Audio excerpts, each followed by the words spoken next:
The passing of a loved one is part of the journey of life. However, it is one of the most difficult journeys for many people. The loss of a loved one is deep and complex.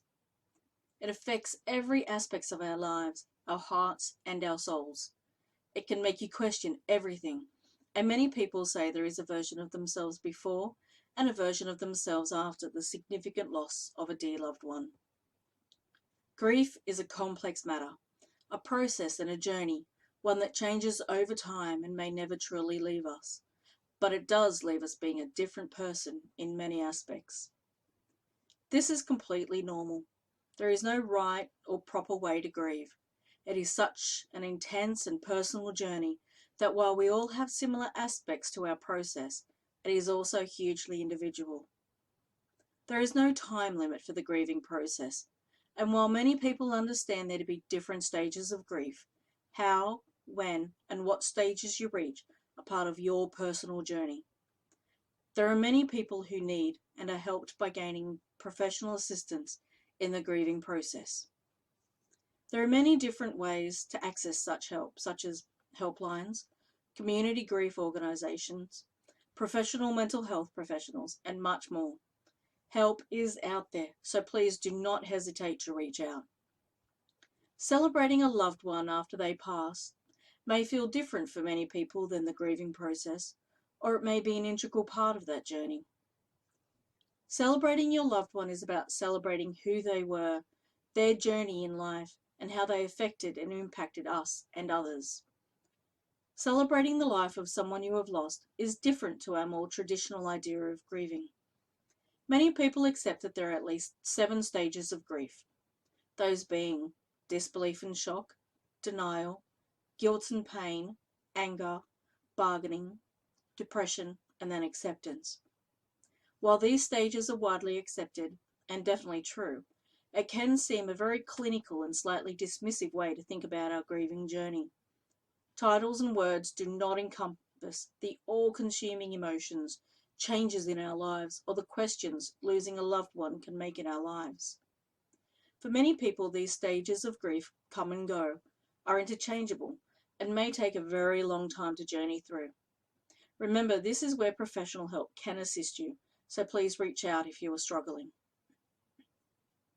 Celebrating a loved one may come at any stage of this traditional grieving journey. One of the major and traditional moments of celebration comes during the funeral. A funeral is a way of communal grief, of closure and saying goodbye. It is also a time to start to celebrate who your loved one was and how they impacted your life and the lives of many others.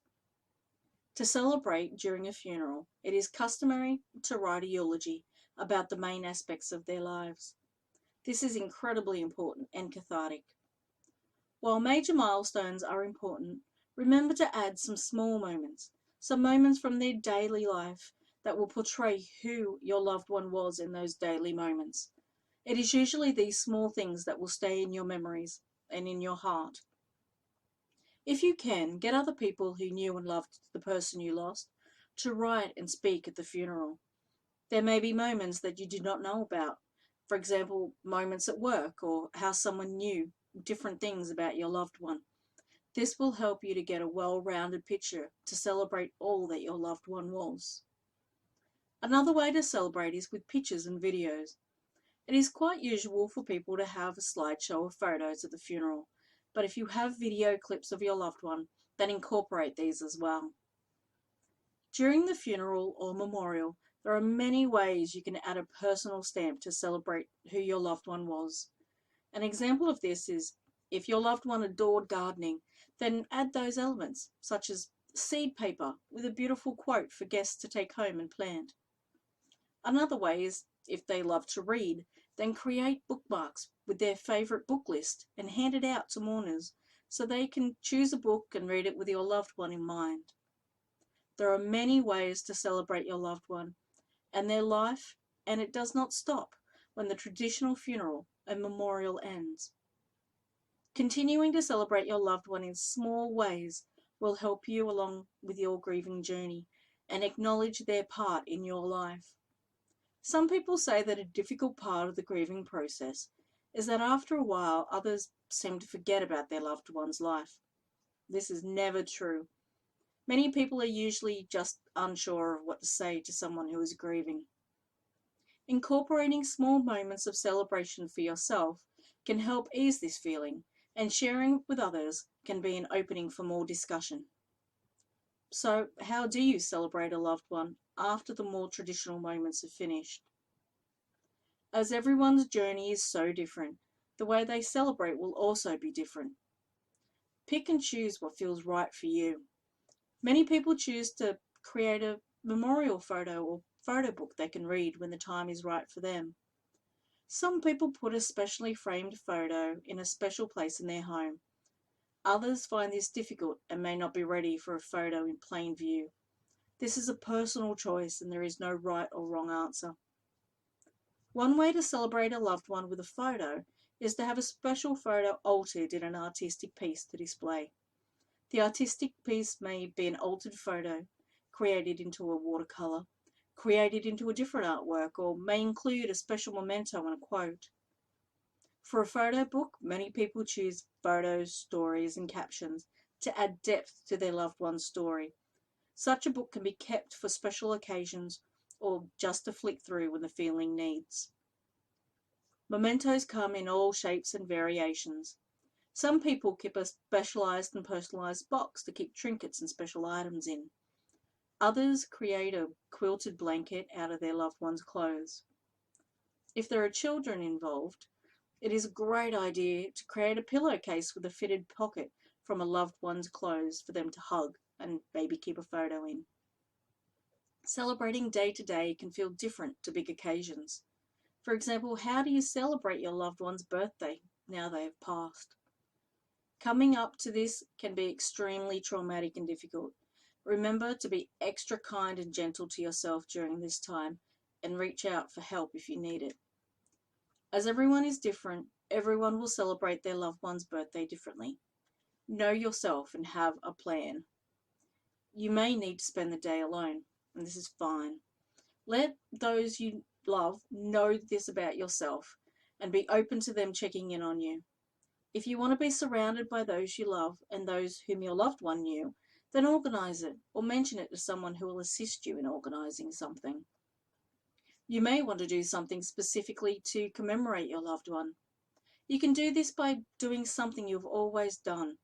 For example, if you had a tradition of going out to birthday breakfast, then you may want to continue that. Or if your loved one adored going out for walks, then you may wish to celebrate by going out for a walk yourself. Pick something that will bring you joy, help you celebrate your loved one, and remember that your emotions will be more than likely be everywhere, and be gentle with yourself. What about the anniversary of the day your loved one passed? How do you celebrate such a moment that changed your life forever? This can be, and more than likely will, be incredibly difficult. It will not only be the first anniversary of your loved one's death that will be hard, it will probably be all of them. Yes, grief does change, but it doesn't necessarily disappear. For this anniversary date, be very gentle with yourself and others. Acknowledge how you feel and how your life has changed. More than likely, you will have a lead up to the date where your emotions and your mind will be scattered. If you can, have a think about how you would like to commemorate and celebrate your loved one. You may wish to be alone, with family and friends, or spend the day doing something you and your loved one enjoy doing. There is no right or wrong way to celebrate your loved one, but remembering who your loved one was and how they created such joy in your life will help you to celebrate them. What about other firsts, such as the first Christmas without your loved one, your first birthday? There are many firsts that you will have without your loved one being physically present. Firsts are difficult. Celebrating and somehow incorporating your loved one can help you celebrate who they were. For example, on the first Christmas, you can create a special memorial decoration to add to your Christmas tree every year. You may wish to create their favourite dish to have as a new Christmas tradition, or you may even wish to change a tradition and create a new one. Please remember, that celebrating the life of your loved one is a journey, just as grieving is a journey. Grieving is about acceptance and moving on, and it is a process that will be incorporated into your life. There is no right or wrong way to grieve.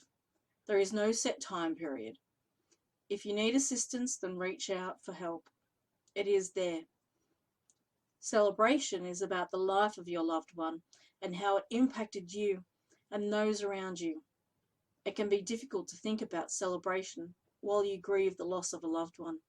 It can and probably will be painful, because though you celebrate all they were, you feel the pain of the loss and the empty part of your life that loss has created. There is no getting around the pain, but you do not have to go through it alone. Reach out for help. Celebrating your loved one's life acknowledges who they were, what they loved, and how they changed your life. Thank you for reading and joining me. Blessed be to you all.